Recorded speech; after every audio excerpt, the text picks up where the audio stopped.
This is Coach Carl Brown, and you're watching Artist Reasoning with Papa Michigan. Yeah, man, welcome to Artist Reasoning. And my special guest today is my brother. And, you know, I'm a part of music and I'm a part of football. And this is one of the greats in the football fraternity. A man that was born in the volatile community of Boys Town, who could have easily followed Rima 13 and all of those gang. But he chose to become an example to the world. Carl Brown, welcome to Artist Reasoning. Yes, sir, Mitch. Long time. Holy story. Holy story. Well, Coach, I know the whole world wants to know what is happening. I want you to take us back to 1950. Boys Town, growing up in this era. What was it like? Ouch. You know, it's sometimes difficult, Mitch, to explain to people the good out of Trenchtown, you know, because like the great Bob said, can anything good come out of Trenchtown? Mm-hmm.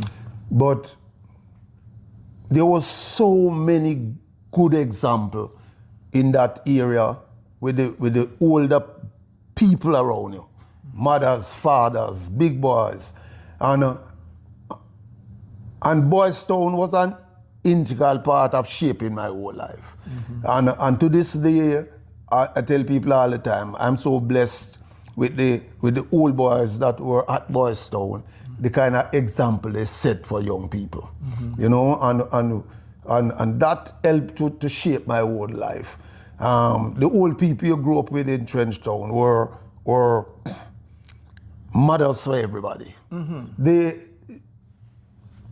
Mitchie, we're supposed to be poor, you know. We're supposed to grow up in an era where we're poor. Yes. But every time I tell people, I can understand where poor is, because I don't know nothing about poor. Yes. I don't know nothing about hungry. I don't know nothing about unhappy. Mm-hmm. And I'm certain that is two main things that come with people who poor. Them hungry and them unhappy. Yes. Now I'm going to tell you something. You see the people in Trenchtown? Mm-hmm. My mother used to work. My mother was a hard worker, you know, so she go work early, come home late. As a youth, you play and play until it start get dark. Mm-hmm. And for those of us who grew up in Trenchtown, know there was a street light here, next one 100 yards away. Mm-hmm. And if you're not under the light, everywhere else dark. Wow. So by the time the light them come on, you know it's time for go in. And I tell you, Mitch, you see, as you go in, because I live in a tenement yard where in 16 rooms, you know. And as you go in, the first somebody see you ask them, Mama come out? And you say no. And say, you eat dinner yet? Say no. Come sit down and them share some dinner for you. Mm-hmm. Now you see when you finish eat that Mitch, the first thing you do is wipe your mouth clean. Because the next house where you buck up are the same question, same answer, and same result, you know. Same food. So you can get all 2-3 dinner before leaving out, you know. Wow. And them people are just, sometimes to this day, Mitch, I wonder how them people found enough to have an extra plate with somebody. Wow. It's something that puzzles me to this day, Mitch. That you wonder how them people who are supposed to be poor people, them always have something to share. I tell you about not knowing anything about being unhappy, right, and hungry. Mm-hmm. There are some people inside the yard. One lady used to make toto and patty and grater cake and all them things, you know, and cook food, because she used to go sell to the workers them on building site. Yes. There's the next lady who make ginger beer and pudding. Now, you see as a little youth, there's the next lady who make anime can, the best anime can in the world. She named Sanctify. Sanctify makes some of the best anime can in the world. Yes. Now you see as a little youth, once Sanctify start cook her anime can, you get close because you go help wash up the pot. After that, share out whatever left in the pot, you own that, and then you wash up because she gone a market gone sell. You have some man who help her carry the bag go down a Spanish Town Road, so him get a buckler and him can too. She great. And we rotate that, you know. I know the same man do it every day. Mm-hmm. So you rotate it. You see the lady who make the ginger beer and pudding? Mm-hmm. You make me a great. I mean, right now, if you look at my finger right now too, you see all the mark them still, you know, we're greater do it, you know. Me greater ginger fear. Because I get some ginger beer and pudding. I see the rubbing. All right. See evidence. Yes, ginger beer and pudding. And pudding. You see the lady who sell the food got on the side, Miss Vida. You see that lady? Anytime you want a total for trust, you go get Miss Vida, you know. Go trust a total. Miss Vida know you know no money for pay her, you know. But she still a give you a total. So you have so many days. And then on a Saturday now, we run the boat. Wow. So we can't hungry. Can't hungry. Now, we start I live, Mitch, about 7 acre tree then at the yard, you know. So one man know film job tomorrow morning have to get up go pick some hockey. At 5:30, him have to do that with buckle torch, you know. And him go pick the hockey them. What is amazing about that, Mitchie, that you see when that man come out of the tree and we gather up hockey, an hour later, the next man go up in the tree and get the same amount of hockey, you know. Me always wonder how them hockey tree is. But I tell you, plenty hockey. Plenty hockey. And that is because we all cook a boat on a Saturday. On a Saturday. Who have money for put it. Who have none knows a film job for wash up the plate when we finish. So, you know, it's unbelievable. You don't have no problem at all in doing them things. Because a man know, but I'm broke him now, I'm not. Because them days they all penny hard for fine, you know, Mitch. No, I tell you. Penny hard for fine. Yes, man. Enough money that, man. Enough money. Mitch, we never come on behind who will sell back later. Buy back and sell, you know. But you know, so you have somebody who used to go thief the back leg and go sell him back though. And so you go have to survive. Have to survive, you know. Survival. So them life, it's all them things there, all them people around who treat you so good help shape up my life today. Why me not afraid to give. That's so good. Me not have no fear to give in, Mitchie. And as me tell a man, no afraid if you ask me. Because if me have it, me give you. If me not have it, me don't tell you no. I no vex if me tell you no. I true me really not have it.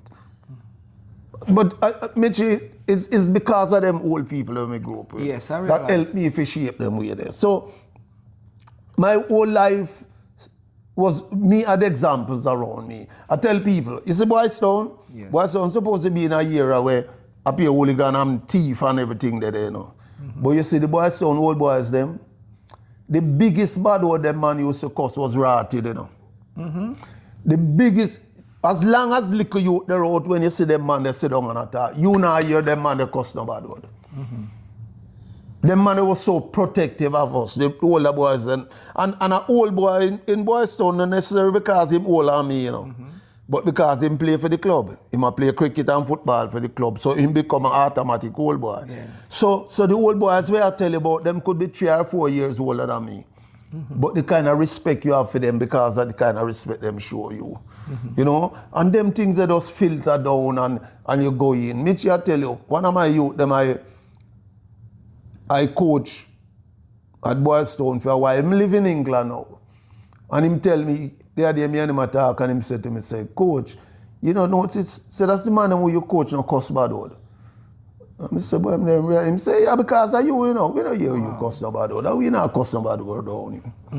You know, so it's them little thing, Mitch, that you grow up, you see examples of ahead of you, and you do it. You know, I know when it comes to Boys Town, the first thing is the football and the sports tonight. Of course. But Boys Town was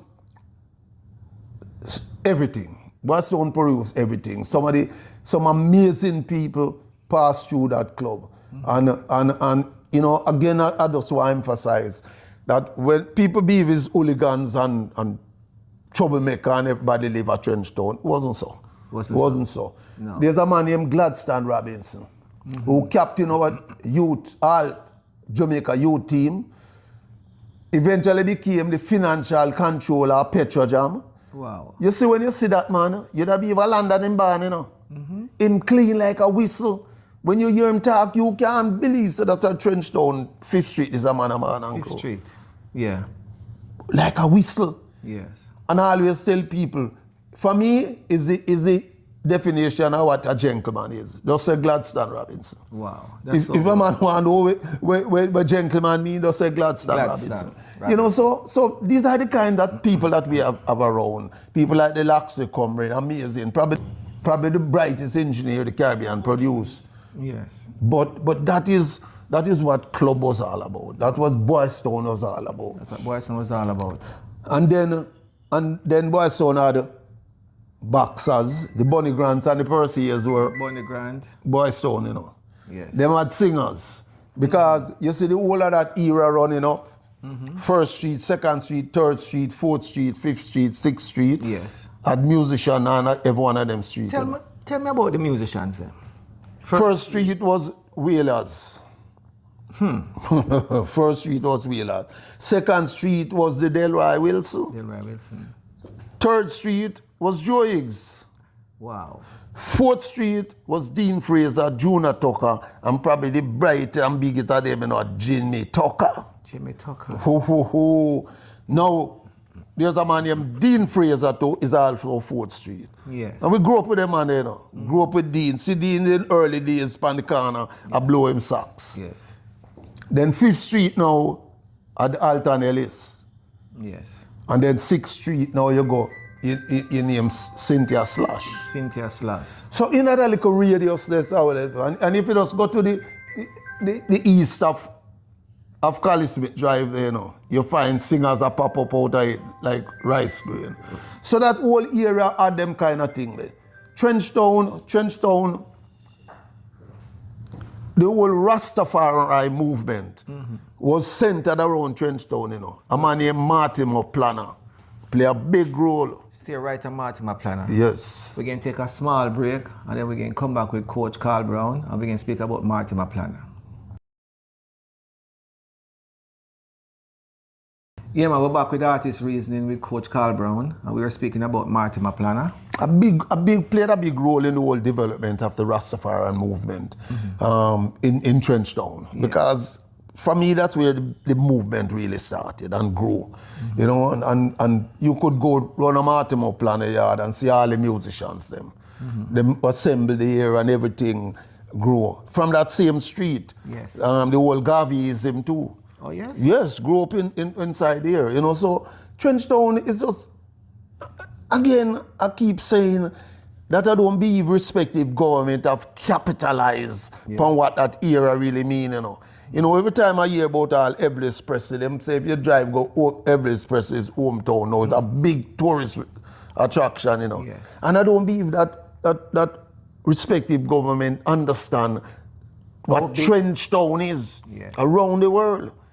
You know, right around the world. You know, the Bob Marley are probably the biggest promoter of the Trenchtown. Yes. You know, and I don't believe we capitalize upon them things, and we see them things. So we had music and sports that kept us going. You know, you talk earlier about, you know, the possibility of getting into ranks because it was also there too. Yes. But I'm going to tell you something, Michi. You see, the so-called bad men them time, them take care of like a youngster. Wow. Youth have to go to school. Them now encourage the youth to come on the corner. You have to go to school. You will never see a bad man, a big man during them period and say that like you go by around a weed, you know. Never. No, see them things there. You know, them things because them don't want to see you involved either. I remember, Michi, when even I go club and I get ready for go train, and there's a man named Gaza, just come from prison, about 10 years of prison. And I never forget Gaza. Me and him there talk and him just tell me, him say, Skipper, you see this police station down there, so if you don't have to walk past it, stay away from them things. So that was good what advice. Yes, that was what these men would do for us as youth. Them take care of us. You about a group named Rima 13? Oh, yes. Probably the baddest man them ever walk the earth, you know. Well, me grew up in them era. And you see, during them period, me up on the national team. So me got training. Now, when you play for the national team, you don't have a bus here if you go stadium, you know. So most time is a walk I go. When you finish training, when you're tired, you see about one bus fare if you take a bus go crossroad. But you walk, the rest come down. And I remember a man named Milverton Brooks used to live up at Jonestown too. And him live a Love Street, so me and him would walk from Crossroad, go down, him stop off a Love Street, drop off him bag, and then follow me halfway down again and again. And you know, many night, Mitchie, when I walk or go down, because I say them time, the 10 o'clock, I like midnight. Nobody know they on road. And you see some man come, you know, first thing it say, because you see the gun, you say probably a soldier and police. But when you reach, you realize a Rima man them. And a man, Skipper, you all right? I say, yes, man. I said, no, man, you're not all right now. We are follow you, go home, you know. Follow you. Mitchie, them man, they walk with me from 7th Street, go all the way down to 4th Street, you know. You know, the toughest part of it, every night, I pray hard that no police jeep no block the corner, you know. Because I don't know where I tell people that are not involved in it. Because everybody have gone. Everybody have gone. But them was so protective of me that I make certain that me go. At your gate. And me gate before them turn back. People ask me all the time, you not afraid for God? Down a Rima. I say, no. I say, when you see me take a bus and come off a Cali Smith Drive and turn up Cali Smith Drive there, so me safe like the Bank of England. Nobody not do me, you know. Safe like not a soul do me anything. So that was my early growing up, Mitch, and then football became a big part of that's what I want. my whole life. How you become a part sports of pan a whole, not just my big brother. My big brother, arguably for me, the best player me ever see. A man named Les Brown. You know, sometimes I know it's difficult for hear people hear me say it because them feel like me bias and my brother, that's why I say it. But for those who know who Les was an amazing talent. Yes. You know, and I tell people all the time, I grew up with some really talented player. Yes. And when I talk about talent, I don't put myself in a talent. I don't put myself in there. I succeed because of my whole attitude. Yes. Attitude to recognize that the only place success come before work is in the dictionary. so I recognize from early that is, if I don't work hard, I'm not going to succeed. No, definitely not. And I know that was available, it was free. I'm going to tell you, my big brother, Les, played a very, very important part in that what I just said to you. Because I remember, you know, we share one room. And there was a double bed in it where my mother and my sister sleep on. And there's a small single bed where me and Les sleep on. Mm-hmm. So, you know, you can't help but touch each other. Mm-hmm. And 5:30 every morning when I roll over, so, you know, Les is me alone at the bed, you know. Les gone. When Les come back about 7 o'clock, you know, I like somebody just pour up bucket of water upon him. Wow. I saw him sweat, you know. Mm. And I always sit down and wonder, well, Les a train so hard for him, he must play. Because he must play. Mm-hmm. He must play. But then the more you grow, you get up and start understand that was the road to success. Practice becomes that will keep him to do the things that him can do. Yes. Because those people who grew up with him and see him and remember him don't know nothing about tired, you know. Wow. Him can't tired. And he was this little bit. Yeah, but he was a giant when him play. Yeah. Him not afraid of nobody. Him tough as you can think. Him that. You know, so he shaped my early development and also prevented me from getting involved in football from an early age. I'm going to tell you why. Tell me why. He was so protective of me, Michi, that you see, when I leave and go down a Boys Town, as I reach down a club, even though I'm down there before me, you know, him just tell me, say, Mama call you. And me just wheel and go back up, you know. Because down a Boys Town was tough to play, you know. Wow. When you tough, see them, tough because of the footballers are road boy. No man, road boy not come. Road boy not come in a club come road. Okay. Them road outside a Boys Town.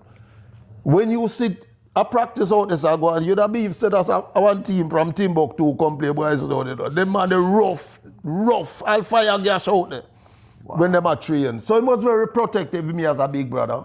And because Mitchie, no cell phone never there, so my mother could have called him when me walk my way go down, so she call him and give me a message. Yes. But he was so protective of me. And I started playing, I played like a minor league, I played some youth football. And when I go to school, now I get a chance to start playing on the Trenchtown team. Which school was that? Trenchtown. Trenchtown Comprehensive. Okay, right in the area. And as a matter of fact, I tell you, I spent 2 years at Calabar, you know. I spent 2 years at Calabar, but it is like about £8 a term my mother have to find for me, you know. And it's rough. Yeah. And I tell her, I say, by this Trenchtown Comprehensive open up. And I tell her, I say, Mom, me go to Trenchtown, you know. Yes. So, because it was too expensive, yeah, it rough. Yeah. So I stopped and went to Trenchtown. Now, Les went off to the US to play in a professional league. This is probably about 65, 66, 67, somewhere around there. Yes. He went off to play after school, probably 67, more 67, 68. Went off to play in the professional league. Himself and a group of Jamaican footballers. Some of the prime, the best football talent, we lost to the US. Yes. And most of them never even come back home. You know, so the US Soccer League started and then went off. That was the time I started representing Boys Town now. This is 1969. I can tell you what Boys Town, a day at Boys Town in terms of training was like. Everybody, you see, because almost everybody live in this community. So most man that go up and put on him shorts and him ganzi and him come down. And when him reach down, him put on him socks and him go run some lap. Yeah. Just run some lap, do a little stretching, and by the time that now, 2 team pick up and you go play. Yeah. Them days, nobody about no do no technical work and tactical work, you know. You just go run and get fit. And you play it so much. Yeah. Everything we do, I just play. And them thing no light not on a club. So you know by 6 o'clock, 5:36, everywhere dark. So it train. That's what training used to be at Boys Town, you know. Just nothing organized. Before that we used to have, because of our affiliation to the wire, coaches would come and spend a little time with us. Yes. You know, but them not stay long. Them spend 1 week, them spend a month, them gone. Yeah. So when I got involved with organized coaching through the school system and later as part of the National Juvenile Program, then you realize that something happened down the club where we need to change. You know, and there's one of we past groundsman named Slabber. God rest him soul. He always tell me, say, Skipper, remember the first year you come down here, blow your whistle and say farm 2 line, you know. He always remind me that. And I started proper organized training at Boys Town. At Boys Town. Yes. And for early days, it was my coaching wasn't about teaching anybody how to control and pass ball. It's really more organization. I'll tell you something.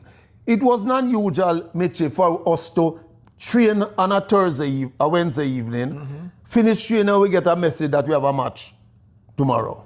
Because nobody no go a meeting and all them things, you know. We not nobody go a cassava meeting and anything. We just did it. And we could easily, as I tell you, the same organized running up on them, run some lap playing, and then here tomorrow you have a game. And then tomorrow you have a game. And you have a game. So my whole management of Boys Town included that. Yes. When training finished, I go up, get a shower and go and cassava meeting. Yes. So I wasn't the coach alone, I was also the manager.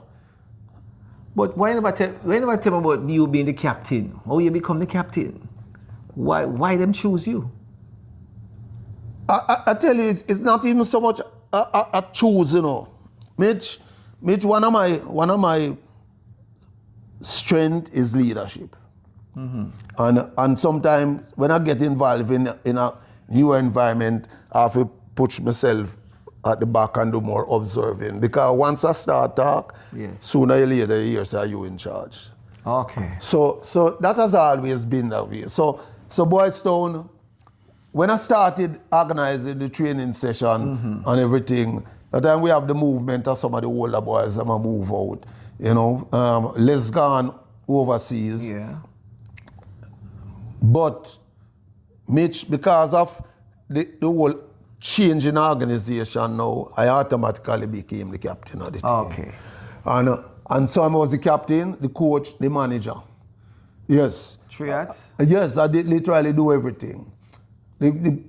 I talked to a man named Desi Smith one time who used to play for us. And him always, coach, boy, I tell you, one thing I always have to talk about him. I never seen no player disrespect you, you know, as a coach, you know, and captain, you know. I said, Desi, you know what, because of the respect for me show them too. That is true. You know, so I was allowed to do because I was in charge. I picked the team and named the squad and everything. Like everything else, you look how hard you try, there's always going to be negative, you know. And I remember in the early 70s,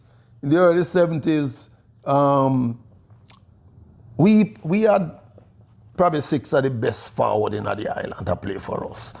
And in them days we play. Even one name? Herbert Diego Garden, Romito Hill, Devon Lewis, Archie Reed, Toto Branch, Desi Smith. All right. And now curious sit down and say, gentlemen, because we used to play a 4-2-4 formation. So on go 4 of the 6 can play. So you sit down with me and gentlemen, I don't want nobody feel any way because I don't name you if you start because you play bad in last man. It's just that we're trying to rotate the whole 6. And even though everybody agree, it's skipper, we understand. When you name 4, you see there are 2 faces, them touch down or so. Yeah. Vex like me. So I remember we had a German coach in 1974, man named Mark Calder. They had the stadium sitting on and talking. And I said, boy, coach, I have a little problem. I said, I explain to me, I have 6 forward, but every time you name 4, the other 2 get upset. Him say, Carl, you don't have a problem. You do all your team talk. The last thing you do is name the team and then just wheel out and say, let's go, don't look back. And it solved, it helped the whole. I never see them face anymore. No. You know, so, but it was great while, you know, having those roles or doing. And I'll tell you something now. Even to mix some drink, you know, was my responsibility, you know. Until one day I talked to Jackie Bell. Me and Jackie over Santos one time I talk and I tell him, say, boy, coach, it's kind of tough, you know. You're manager, you're this. Him say, coach, just look round in the crowd, your supporter. You have some people just dying for you, ask them to do some things, you know. He said, look for one of them, man, make them be the manager of the team and get a man who mix the juice here even time. Well, Mitchie, I'll tell you, that very same day I went to club, you know. Yeah. I find my manager, I find my masseur, I find the man who mix the drink. You see the man who makes the drink, I tell him, I tell you something. As of now, your responsibility is to make certain every evening we have some refreshment, you know. Yes. I don't business if your teeth, they borrow it, but when I come, I want to see him mix it, so I always coach. So, Mitchie, every evening you go, drink is there. Beautiful. Them that first time now, man train now and him get out something for drink, you know. Wow. Because them think they up at the pipe, you have to go drink something. None about.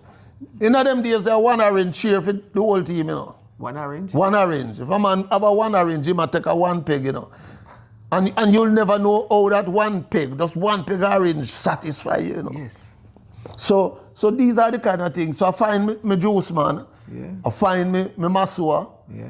I have a little man who used to go rub some racers, Jackie and all them things there, you know. I turn my masseur, you know.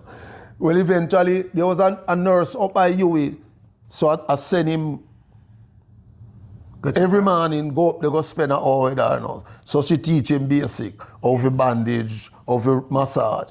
You see, after the week, he's a doctor, you know. You can't say nothing to him. If you ever tell him, so rub him, so no, Miss Brown say, it must rub this way. So, which is good. Which is good. And then I find my manager on my team, you know, and it solved a whole lot of problem. Yes. Which it solved when you can now concentrate on coaching and things come out from your back here now. Yes, and get it organized. So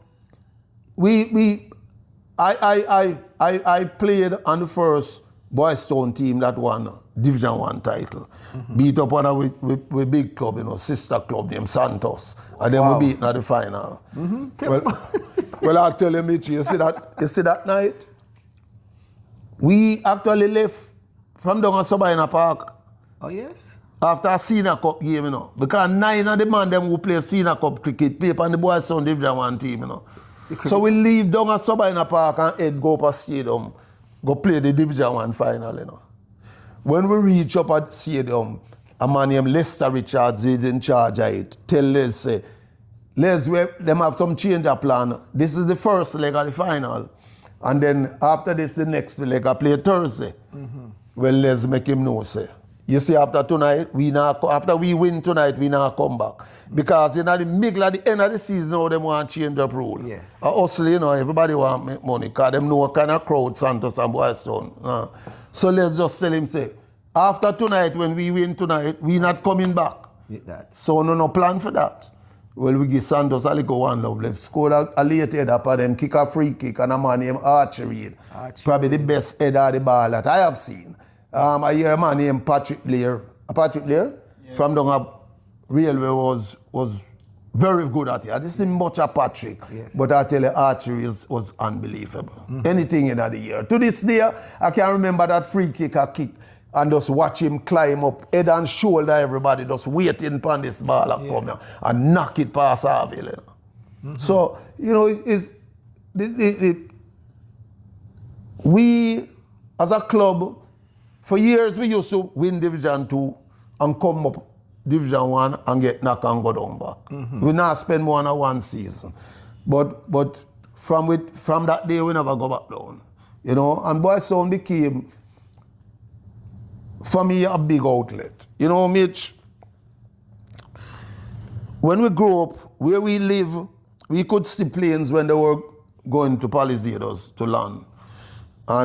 And we were poor, it never even dawned upon me one day, me flying our plane, you know. Because I could have barely flying bus here if you take bus go to town. But that's the thing about here. Yes. But I remember those days, the plane them would have fly over.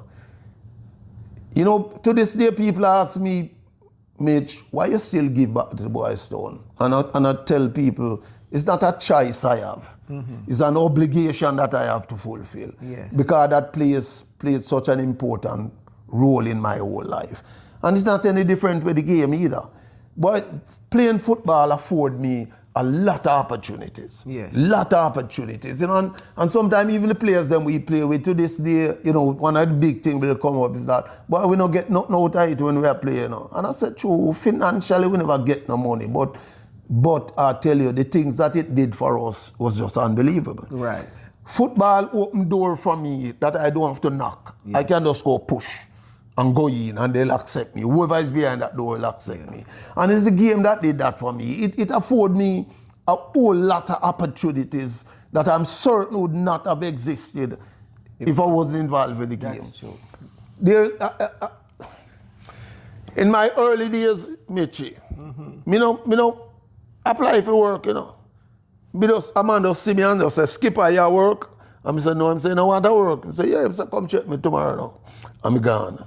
My first work I actually get was through George Thompson, you know. George Thompson had a brother that operated a hardware on Slipe Road. Yeah. And that's where the first place I actually work when I left school.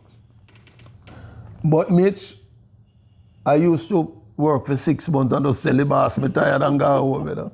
Me no know. Me no responsibility. I hear the story. Me no know responsibility. I get all $20 them time there, you know, bitch. And the hardest thing for done, you know. $20. What? Look how hard you spend it now done.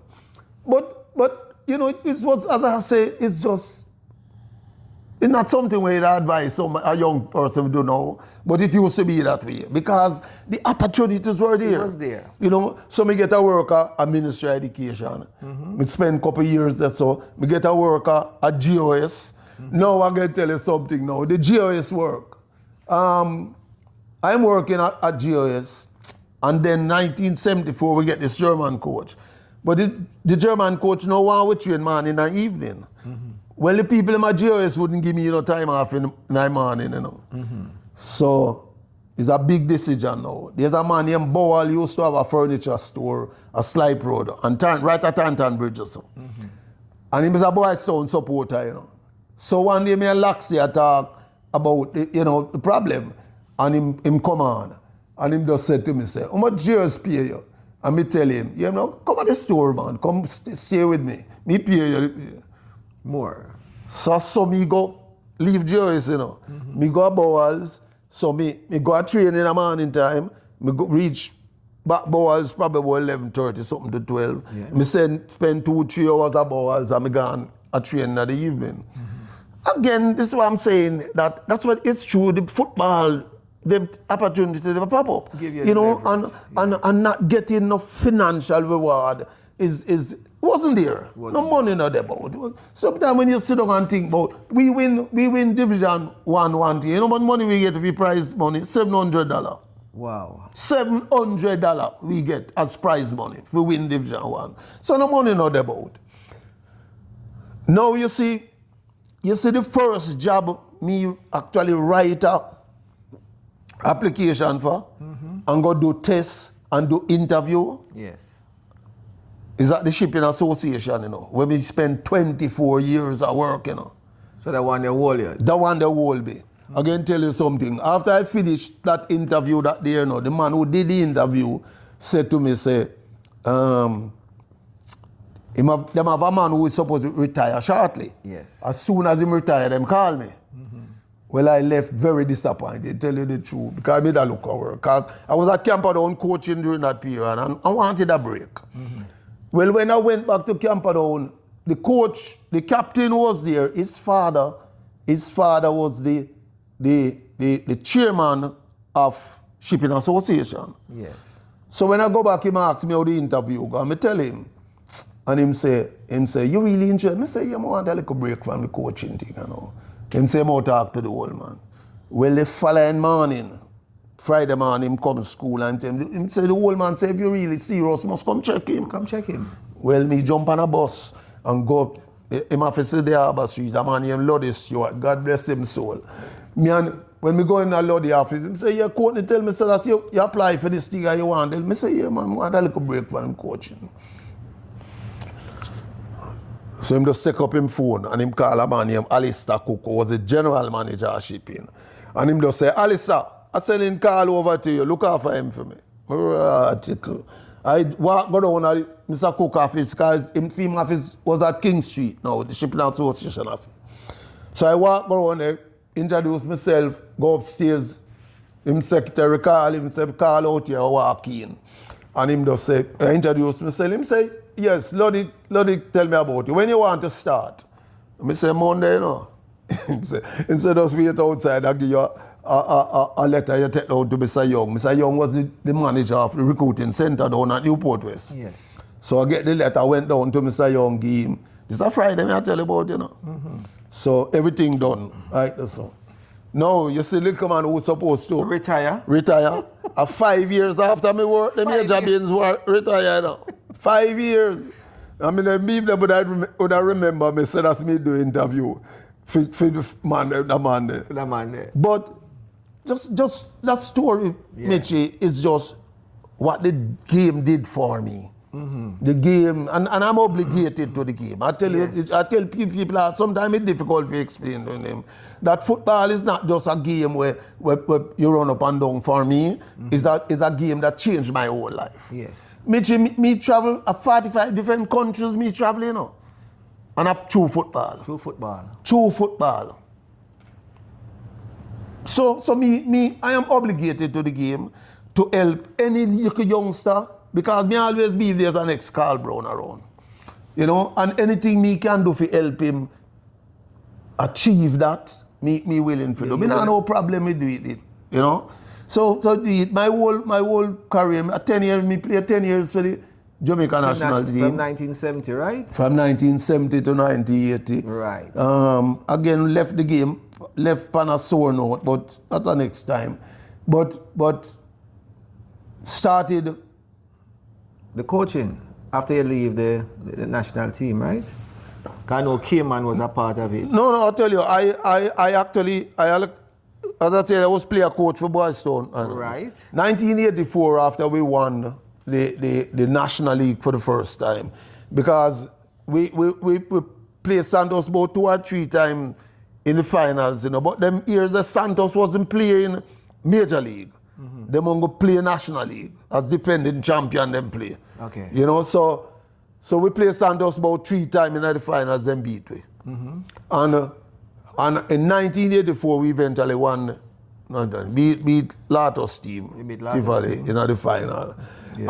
And after that, I said, this is it. Because I'd won everything. We won Major League, we won All Island, knockout championship. The Premier League for me now was everything. Was everything. And I tell him, Mitchie, is something that I'd always promised myself.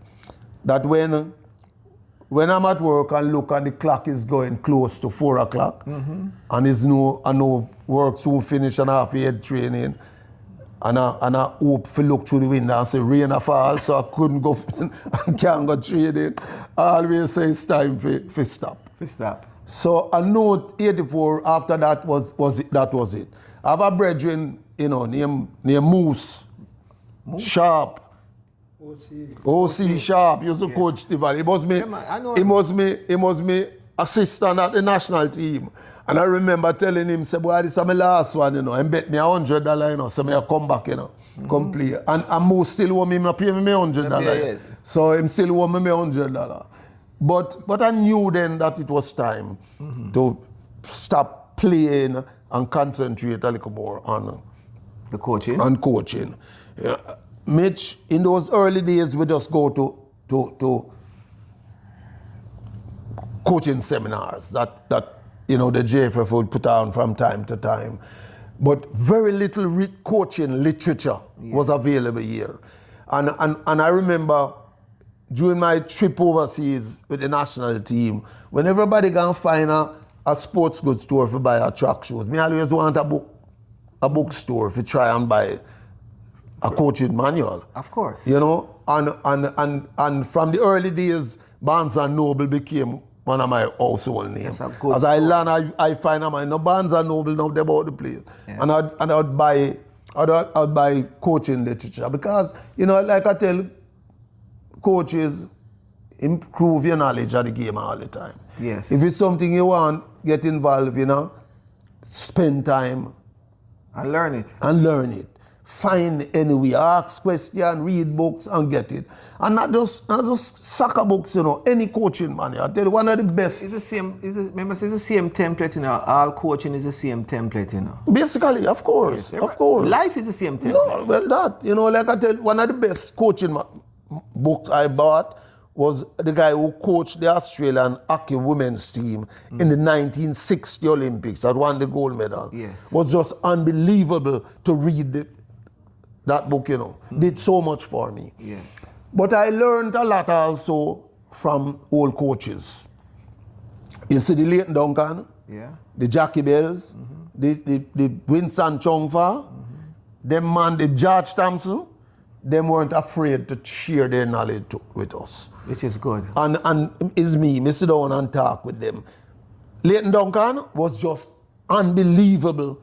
His whole mindset on football, you know. It was just unbelievable about this man when he talk about the game, you know. And I remember Leighton took sick in his later years and was in a home. And I attended Swallowfield Church, and his niece saw me once and they said, you have to spend some time with uncle, you know, because I'm kind of lose it, you know. So I organized about 4, 5, 6 of us, and we drive go up to a city in with him. And I see her the next Sunday, and I tell her, I say, nothing wrong with Leighton, you know.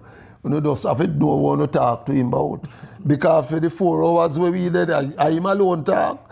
Once one man raised something about football, just let loose. So me tell her, you don't have to know how to talk to him about. Him not lose it. You know, so that was what it was all about, that these older coaches were willing to impart. We impart. I can tell you one little story with Leighton Duncan. The same 1984, National League season, you know. Our first 11 game that we played, we lost 1-1 love, 1-1 love, and drew the other 9. Out of 11 games. Wow. I remember we went to Montego Bay and lost a game to Seba One Love. On the Monday I'm at work and I take up the phone and I call coach, Leighton Duncan. I said, coach, but I don't know, but the team playing good, but we're not getting any goal. And I tell you, it's amazing what Leighton said to me. He said, coach, said 20 years ago, I asked George Penner this very same question. Wow. This is 1964 now he's talking about, Yes. We had a coach from Brazil by the name of George Penner that was here. He told me 20 years ago he asked George Penner the very same question. And he said to me, say, coach, maybe you overcoach them boy now, give them a break. And he said he went to training that day and he tell the captain and the vice captain, just pick up 2 teams and play. That's how training went all week. Yeah. The Sunday them play a game and win 3-1. Wow. Well, Mitchie, I went to training the Monday evening and I tell my captain and vice captain, say, listen, pick up 2 teams and give me a game. That's how training went all week. We played Arnett Garden in Montego Bay the Sunday and beat them 3-1. Interesting. Now, 20 years later, this is 2004 now, I take up the phone one Monday man and I call Lenworth Hyde. He was coaching now. Yeah. And just lose a game to, I said, teach, what happened? And him said the very same thing to me. He said, coach, but the team I play good, but we not score no goal, So I tell him the same story where Leighton told me 20 years ago. Yes. I tell him the very same thing. It not done this, This Sunday him win 3-1 to, Oh, yeah? All right. A good thing you didn't pass your knowledge to him. That's why I tell people, you see the word coincident, I've thrown it out of my dictionary. Me no use the word. It was meant to be, man. It is. Yeah. It is. Yeah. So my whole coaching career at Boys Town was like that, Mitch, and success was there. We were just unbelievable during a period of probably 1973 to about 1989. Unbelievable. What you call a special year, that is the road to France. 89? No, 89. France is 98. No, let me switch it round. And I tell you, it was just unbelievable, the kind of success that we had. And it filtered down to me as a coach, what I was able to do. In 1983, I had my first stint as coach of the Jamaica National Team, Yes. And that again is another very, very interesting period of my whole footballing life. Wow. But Boys Town for me was the root of my whole development as a coach, and was able to transform that into making a contribution to football at the national level. Yes. So it's something, Mitchie, that I owe.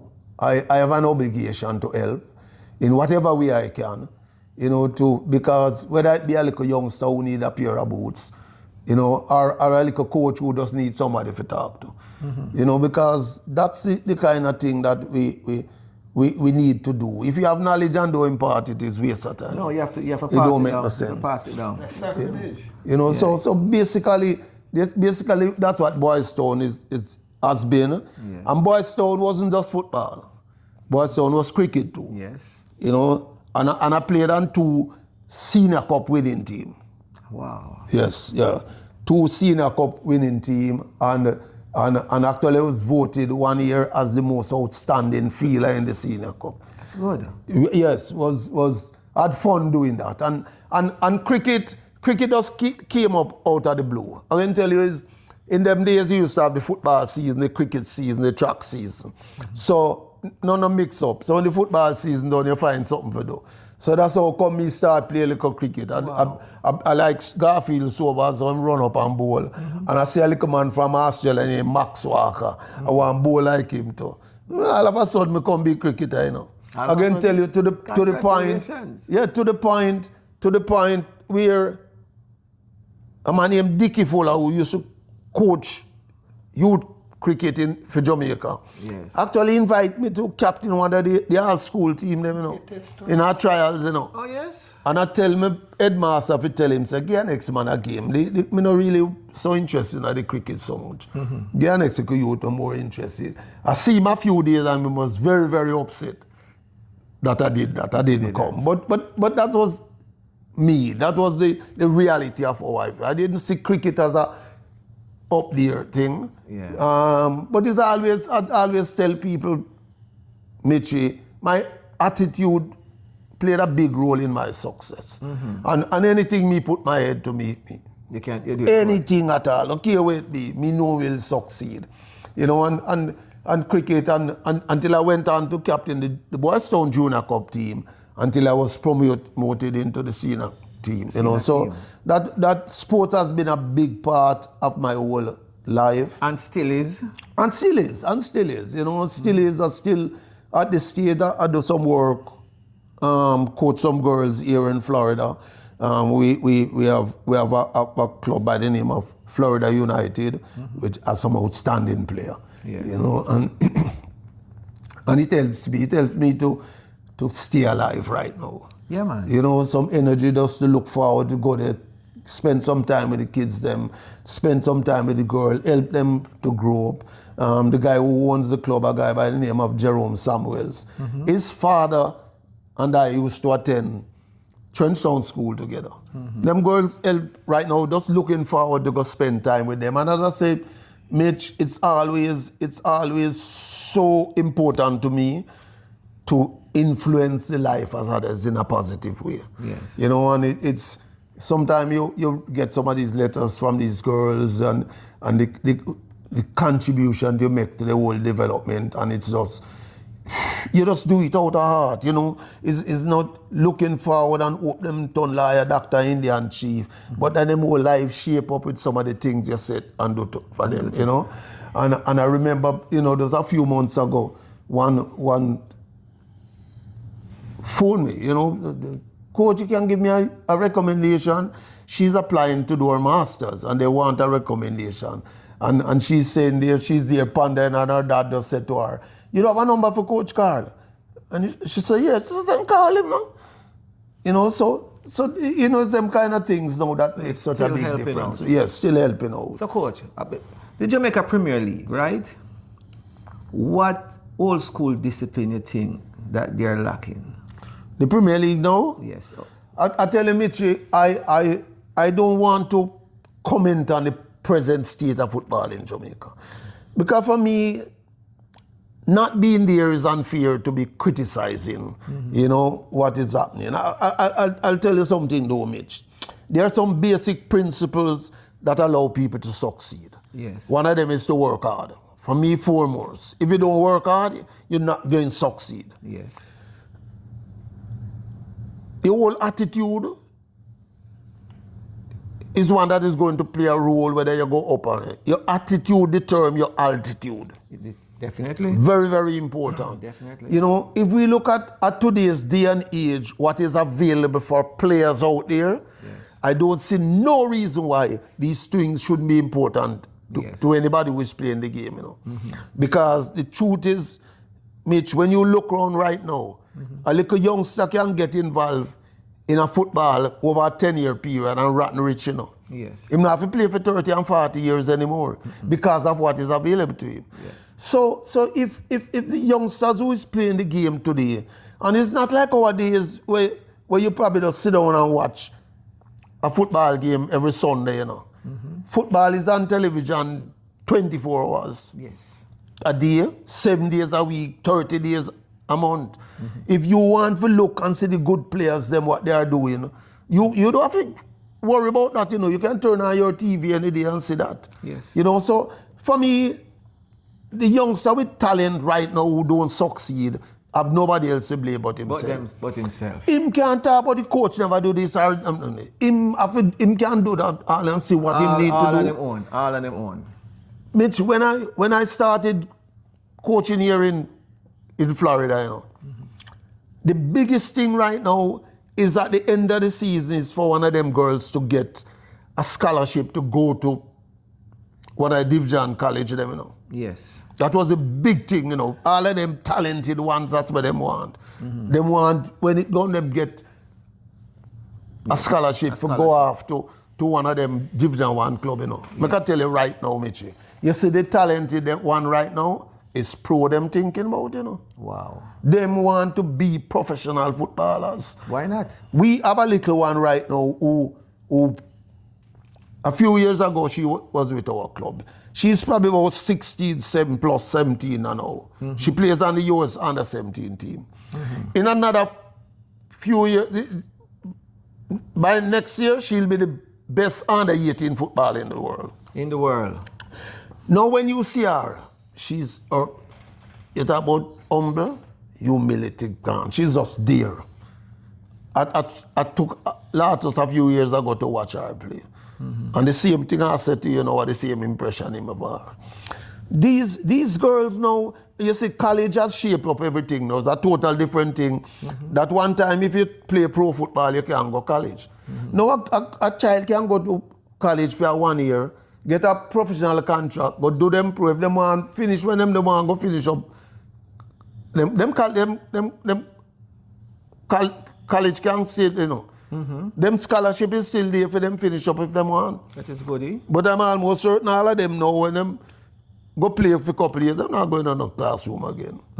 I plenty money. The papers is Plenty money them can make. So there's so many things right now, Michi, that should influence a good footballer. A good footballer grow. Make it. Him have no excuse no more. No excuse. Don't blame John and Tom no more. But good thought, coach. I just want to go back to the road to France. Because a lot of people didn't know that you're a part of this coaching. And it's a pity if they don't know that, Michi. I tell you, you know, you say it and you're not the first person to say it. But our society create that. Yes. You know? And you know what is more important though, Mitch?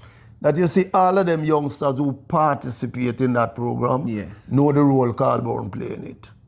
And that's why important to me. That's why important to me. Every one of them know the role that Carl Brown play in the road to France. So, I don't know, maybe at my age, I'm at now, Mitch, that you see the negative things, them go bounce.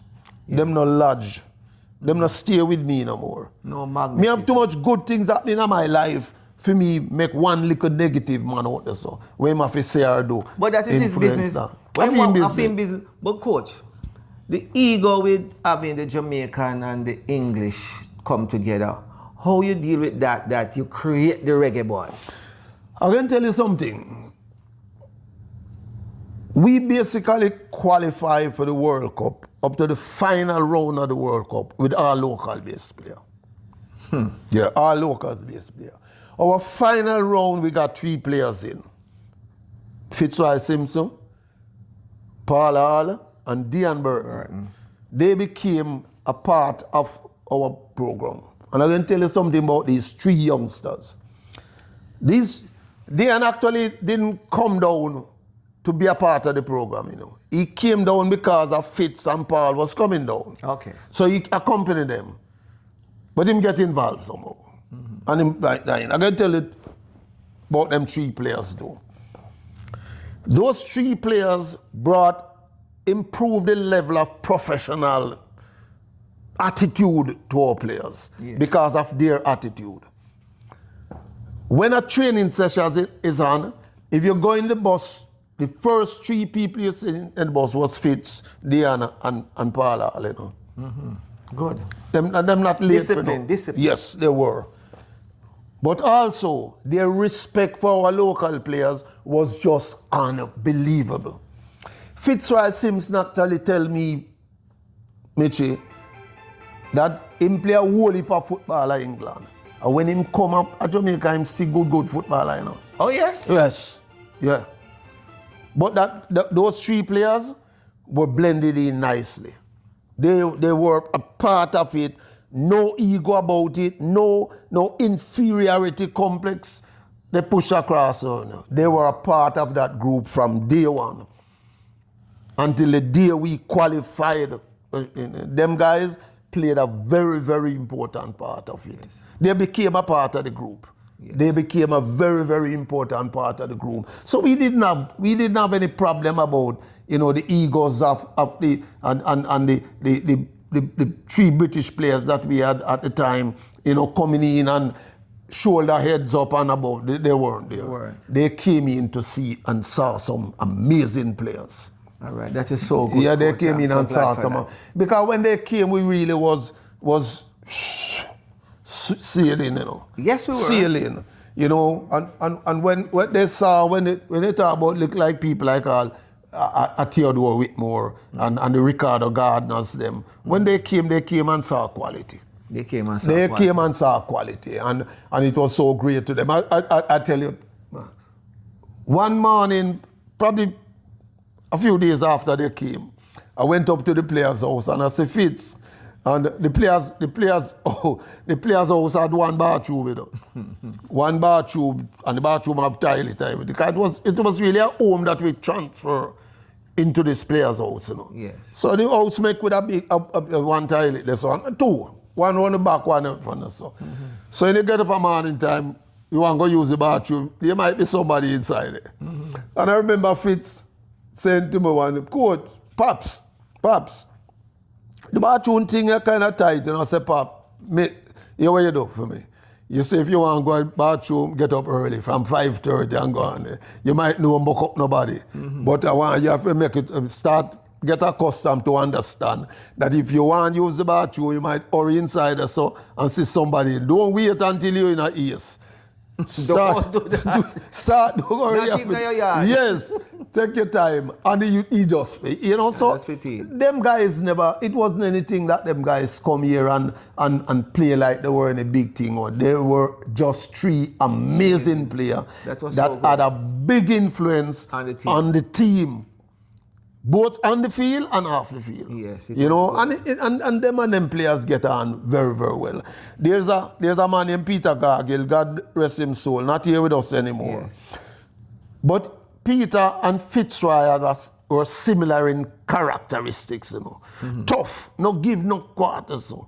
If you ever hear the two of them on a football field argue with each other, you know, you'd have been a fight and go broke, you know. Oh, yeah? Yes, but the two of them, as I said, basically the same kind of characteristic. Toughy. Yeah. Tough. Them not give way. Yeah. And see if when you see the two of them out the sun and them counter, and just saw them behave. But it now come off of the field. You know? So, you know, always will give credit to the role that them three players play in our success going to the World Cup. And as I say, it's both off the field and on the field. You know, they were just amazing people. Amazing.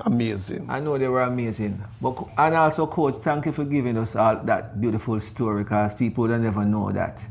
So then now, the partnership now with you and Simois, with having these youths. Mitch, I tell you, this thing have to be a 5-part thing, you know, because right now we are getting a 3 or 4 or 5 or 6 years worth of thing, you know. So we leave out this part right now? Yes, man, that one is kind of rough. As the next one. We're not going to go into that part, but let me ask you now, Coach, because we're speaking about skipper and coach.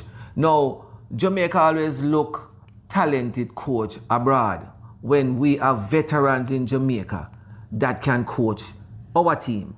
What is your thoughts on that? Mitchell, sadly, you know, when them subject come up, where I roll back to the great Bob Marley. He's a music man, and you know, tough. And a footballer. When you drop in the football night. No footballer, man. I'm a sham footballer. I love it, but it don't love him. All right. I'll give you a little story upon him when it comes to football. But Mitchell is a musician too, and you probably even more than me know how tough it is for the music world. For the music world in Jamaica. Yes. Bob Marley, music, he used to have a fight with them play music on radio, you know. Of course. All right? Bob Marley, not until Bob Marley dead before we fully recognize him as Jamaica, you know. Yes, the great. Even though him named it Big Abroad, you know. So Mitch, this is what it has always been like, you know. It has always been like that we afraid to accept our own. If you look right now, we have a youth named Speed who is appointed to coach the national team now. Yes. And everybody is killing him, you know. Is conflict of interest because him a part of Cavaliers. Blah, blah, blah, blah. Him own himself. I don't hear one man ever say him can't coach. I don't hear one man say him can't coach. But them finding a lot of excuse why him shouldn't be there. Yes. No. I touch upon speed because I can put myself right there too. Yes. As a national coach, very little support. Wow. Very little support as a national coach. And it's not just Carl Brown alone, you know. If you go back to Jackie Bell, if you go back to George Thompson, if you go back to Winston Chongfa, if you go back to Leighton Duncan, you find the very same story. Wow. When George Thompson was coaching the national team, I was a part of the national team. And you talk to any one of our players them who involved during that space. You know, we had to keep our dance up a student reunion for raise some money just to have some refreshment at the national after national training. Michi, no sponsorship. If you come to the national stadium and watch the national team train, you can know when training soon finish, you know. Because you see all the players them, all of a sudden everybody start play over the side where you see the grandstand there, you know. Because you see the tunnel have a one cooler up at the top, you know. So as you hear coach blow him whistle, and the fastest man get it up there, you know.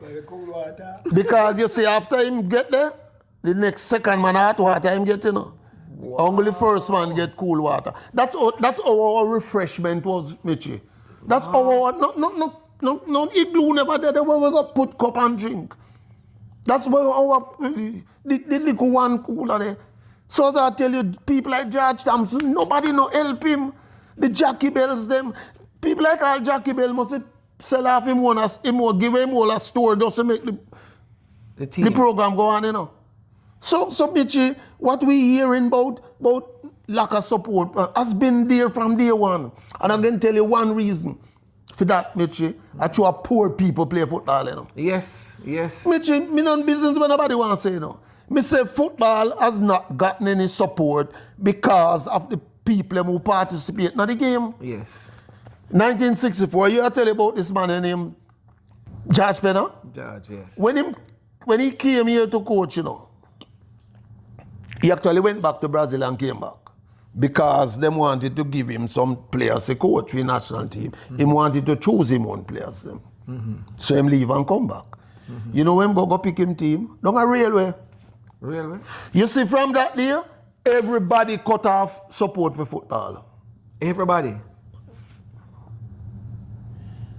Mitch are the reality of it.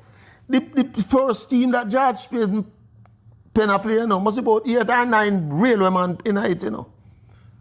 One in the early days, you know, where Jamaica football team used to come from, George's Old Boys, Kingston Club, Melbourne. At them places it used to come from. The little poor man now get no game. Interesting. Sadly, but at the reality, yes. Mitchie, we grew up and hear about racism and color prejudice in America and South Africa and them places, you know. But we grew up with class prejudice. Yes, class prejudice in Jamaica. Mitchie, the first time he resigned from Jamaica football, you know. Because me there camp one day I watch a match, you know, and the president going and meet up there, so finish and come down and him tell me that somebody in the meeting want to know how can a man from Boys Town be the national coach? Excuse me? Yes. And I tell him, say, Mr. President, tomorrow again, and need my resignation, and just make you know, so that's I just excuse. I excuse them and look for no support it. Me resign, nobody no help Michi. So sadly, Michi, that is what we have seen. And we look around now as coaches and with players and all them things. You know, a lot of people talk about development, you know, and the federation now doing development and blah, blah, blah. Development is a very, very expensive thing, you know, Michi. Yes. Michi, me know you have a whole heap of kids, but just take 2 of them and think how much money you will spend on them 2 picnic there, from them barn until them the up yourself. Just sit down one day, Michi, and try add up all of them money where you, from day one, where you buy for feeding, till them start go to prep school, till them go to high school, and see how much money it costs to develop them the one picnic there. Yes. So development are not joke thing. Development need money. Development are not nice talk. Development need money. Development need money. If you assemble 20 players right now, if you put on that little development program in a Jamaica, first thing, food. Yes. Because you see, most of who play football in Jamaica right now, no eat properly, you know. In 1994, when we assembled the team, Mitchie, the first time some of our players don't eat breakfast, lunch, and dinner, you know. Wow. Interesting. So you see, when we bring in Eddie Robinson from Grace Kitchen, if you come put on and cook big food or so, and tell you how plenty carbohydrates and this and that, you people play them know anything about that. When them come there so and them cook pasta and it cover up there so and them lift it up so them just put on back the cover. They not eat that. No. Them just a chef, give me 6 dumplings and 3 pieces of chicken there. That's how it used to go. So the little youth who you see play football right now in Jamaica, physically, him can be twice as strong as you see him is now. Yes. Twice as strong. That's what development is all about, Mitch. And too often we hear this thing about the federation can't take on development, you know. It's hard. Nowhere else in the world, any national association take on development. Nowhere in the world. But that's where we are at. The federation who have 9 or 10 national team to look about, you know. We still ask them for do development. Them can't manage development. A private sector people do that. Yeah. Private sector people for help in a development. The little clubs that we used to do, a club that's where they're in Jamaica now, them need them money for them little youth who don't get out of high school. Because the school play a very important role in our development of our players, you know. But then after school, everything go down. Because most school manning player right now might get a free lunch. Yeah. Him go school, him know him have a lunch. Yeah, get lunch. Come here to get lunch. All right. So it's still lunch and dinner that is important. Yes. Now when him go to the club don't see my evening time, you know. Very few club can provide anything apart from some orange juice and Gatorade or Kool-Aid for him, you know. Wow. Him want development. And we saw players in 1994 when them come to the national team. I saw them look, you know.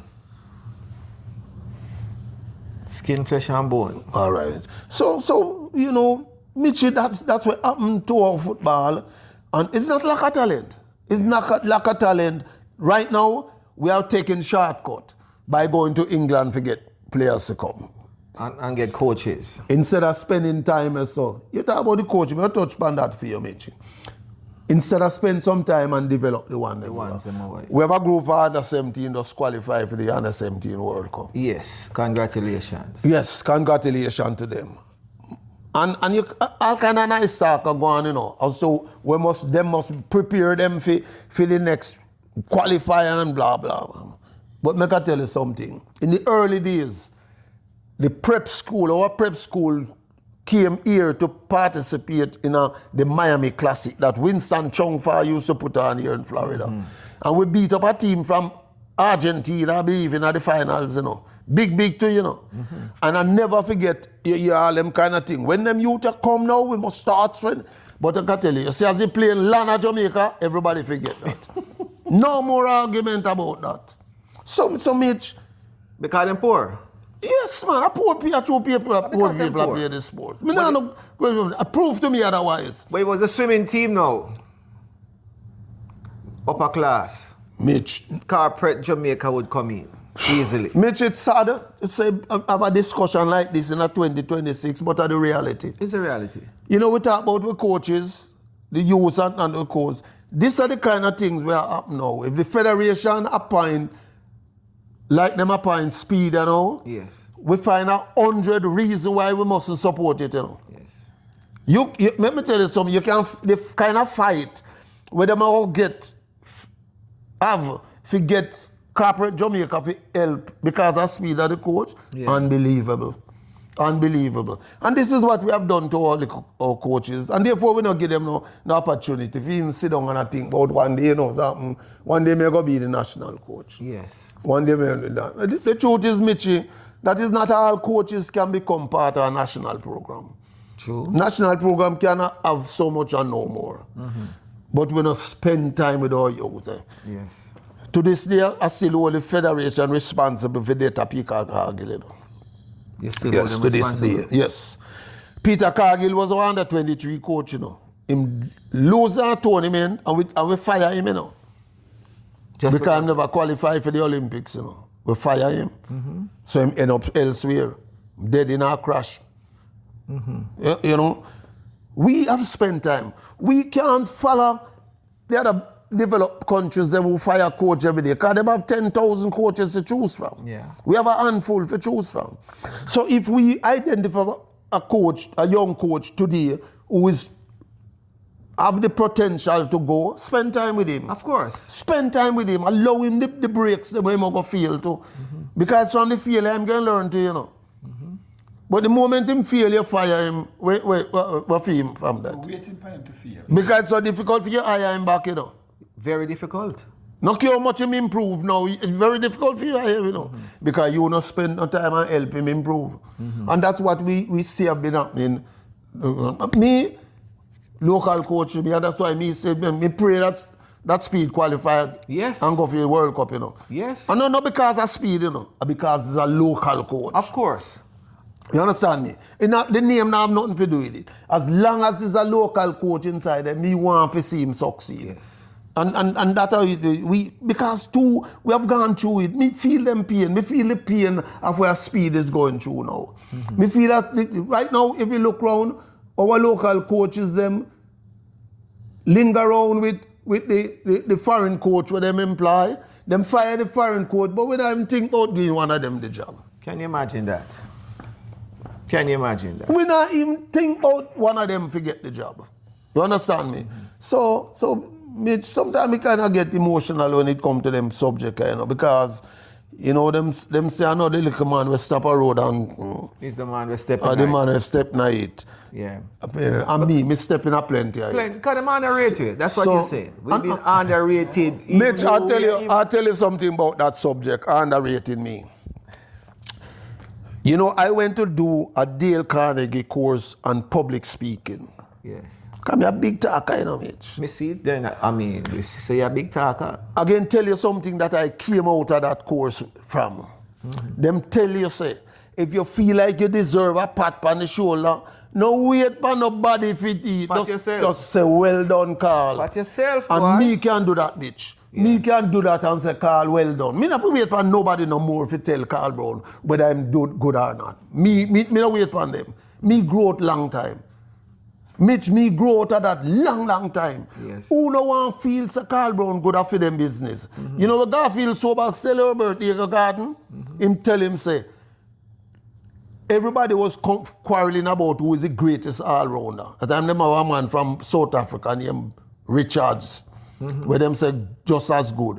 Garfield Sobers tell Diego, when the argument come up, him not getting an argument with nobody, him just tell them, go check the record book. All right. If after you check the record, you still feel me no good, me can't help you. And that me with them now. Just go check my record. Check your record. And you will see how good a coach me is. Me don't wait for nobody to tell me check that. Check the record Yes, book. man, check the record book. So them things don't bother me no more, Mitch. Me can say, Carl, well done. Yes. Well done, and feel good about it. So your contribution has been great throughout these years. Yes, man. Mitch, again, it does boil down to me just to say, if a man out there so no feel like me make no contribution for him business. Yes. But I tell you, you know, every now and little thing just happen, Mitch, where make it feel good. Me run through some rough times, you know. And me remember one time my wife sent me up a hardware up in the mall or Constant Spring Road, go buy something. And Mitch, at time fire dropped down with the big war going with me and JFF and everything, you know. And you see, when me going at it, me turn down the aisle, if you go pick up the object, and I see a lady come up, you know, and she just stopped me and she just said, Coach, I just want you to know, you know, say that there's more for us who are for you than those of us who are against you. Wow. Mitch, the little lady turn back and turn around so. And I tell you, say, I go around there and I don't see where the lady is. An angel. And I tell them to this day, if she come in front of me and say, me do it, I couldn't identify her. Yeah, man, it's an angel. So Mitch, me there right now, and me drive a vehicle. Me drive a 2019 RAV4. Yes. And one day, me there on the highway, and I do about 90, you know. And all of a sudden, no power, no there. I hear the story. You know. All right. I come back on my mechanic and him say, boy, I look like one of the valve them in the transmission. I don't know what name so. Bad. So me go a Toyota Hollywood, you know, and go check him. And the man say, for the parts, tell me what I want for buy. But the man give me back something and him say, you know what, go back at the mechanic and him need to give them number here for me. When I go back at the mechanic and sit down, Latos they round there, and Latos said, I come on down the road, so we know you know, we don't go check him. So me drive, go down at the little man. And me and him sit down there talk and him say, coach, you need a transmission, you know. Because about 3 months a lady coming there with the same problem, you know. And we have to tell her. And she's back here now with the same problem. Yeah. So him say, make I send, let's call the service manager for you. Him call the service manager. And the man come around and say, coach, what you do? So me explain to him. Him say, coach, you need, the youth explain to him what the problem. So him say, coach, you need a new transmission, you know. My wife was there, she said, yes, if you can give him a 50% discount. Of course. Him say, don't worry about that. Long story short, Mitch, him fix car for me, take it, fix it, money, bill high so, and him just say, sign right as a coach. Me sign it, and I say, all the money up here. So go no worry yourself, man. Let's just for where your contribution to the country. So people out there know that, Mitch. They know the contribution. And we have plenty of them stored, I can tell you. Yeah, man. About people who recognize my contribution to my country. I mean, I have no qualms, Papa. Me not deal with negative. Yeah, man. Me not have the time for it, Mitchie. And me just want to encourage all the young coaches them out there. So that work hard. One day justice will come. No care how you see it. Me reach a stage there too, me feel like it now go happen. But me know it happen and me go on. Football has been very, very good to me, Mitch. I know that. Very, very good. As me I tell you, 45 different countries me travel around the sun. Me get a chance to go to the Cayman Island and go work as technical director out there, so where came just as when everything look like it ought to turn downstream, yes. And me just see shoot come up, you know, and open up so and fruit up on the tree. Blessings. You understand me? So Mitch, me have so much to be thankful, and as me tell all people all the time, now God spoil me. God spoil me. Because every time it look like it ought to mash up, come back up. Him just come back in. Yeah, man. And Mitch, me just want to encourage people who feel them way there, because me know me not alone. Yeah, man, you're not there alone. are people that sit down there and just wake up and say, why? After me do so much good, nothing no good now happen for me. At time. God timing at just the right time. Yes. Nothing beat that. Nothing beat that. Coach, before we leave, you know, say we have another time we're going to speak about Renee Simoes and the partnership and all of that. That this is basically part one. I know that you've been given the Order of Distinction as part of your contribution. Can you just pass me that Order of Distinction over here for me, please? The bottom one, get up now, man. the bottom one, take your time. People, we are surrounded by multiple footballers inside here, so I want you to know. One of them are joke footballer. One of them is a joke footballer. People, this is the Order of Distinction, Coach. What year did you get this? 90 change, you know, 90. Yeah, about 94.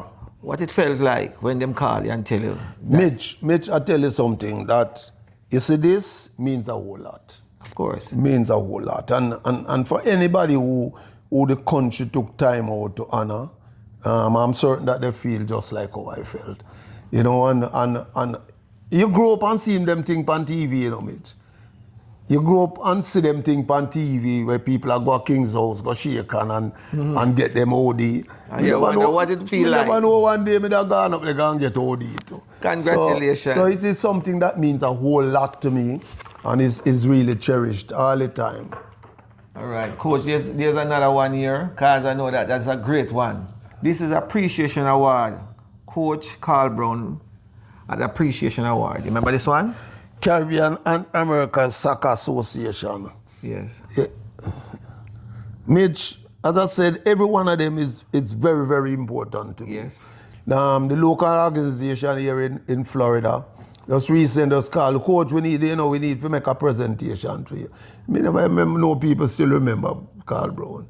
But this was it, and just really appreciate it. As I said, Mitch, we grew up in a society that thank you, excuse me, and please were very, very important. Very important. So every time somebody said thanks to me just appreciate them things. This is Belzier, the memorial football matches. Yes.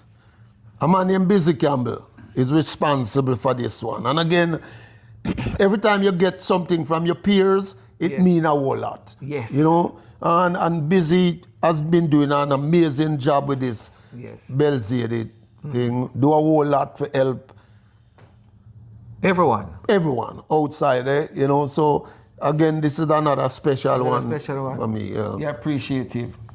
But coach, could I ask a question? Who called you for the OD?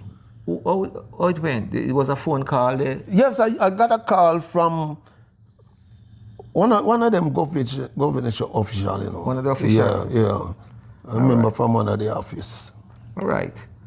This is for the World Cup, which we don't touch yet. We can touch the World Cup next time, but this is it. Yes, you know, again, it's always important when you have things in writing that people can visible see, you know. Yes. And that is always be the World Cup for me is the pinnacle of the icing upon my football career. Yes. Yes. And it's not anything, Mitch, where anybody can change.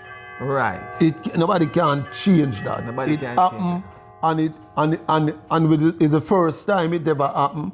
Anything after that is second and third and fourth. Yes. You know, so Mitch always appreciate it and feel good about you know, somebody recognizing my contribution. This is very good. This is very good.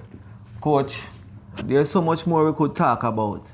Well, we definitely have to. We definitely have to. Because we just touch the surface. You know? I know we just touch the surface. Because I know you want to talk. I know, say, Boys Town is something personal to you. Yes. And I know you want to go in depth with that. True. And I know with Coach Simois, I know you want to go in depth with that.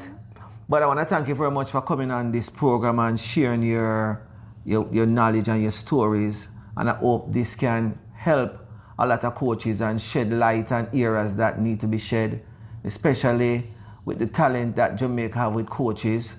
And corporate Jamaica should get involved and help us and don't undermine us. A king is not chosen in his land, and the books speak about that. So Bob Marley went abroad, and that's how come them choose that king, and then the whole world bowed to him. Mitch, football is I always say, I remember talking to Minister Davis one about helping to revitalize Boys Town, you know. Yes. And I just want to use the opportunity to tell him thanks for the role he played in helping us to grow up. And I remember saying to him, say, listen, if you fix up that Boys Town for me, I guarantee you a 50% reduction in the young people who get involved in a crime. That's good. No gun you buy for the police can guarantee you that. Yes. I remember saying that to him. It's either the ball or the bullet. Yes, a good argument. You understand me? And I say, make we get ball and give the youth them. Good argument, Coach. Yes, my bro. So next, thanks for coming on Artist Reason and sharing this. All the time, man. Great to share time with you too, bro. Yeah, man. So thank you for watching, and Carl Brown, thank you very much. I really appreciate it. All the time, my brother. All right, we take care. Until next time, this is Artist Reason with Papa Michigan.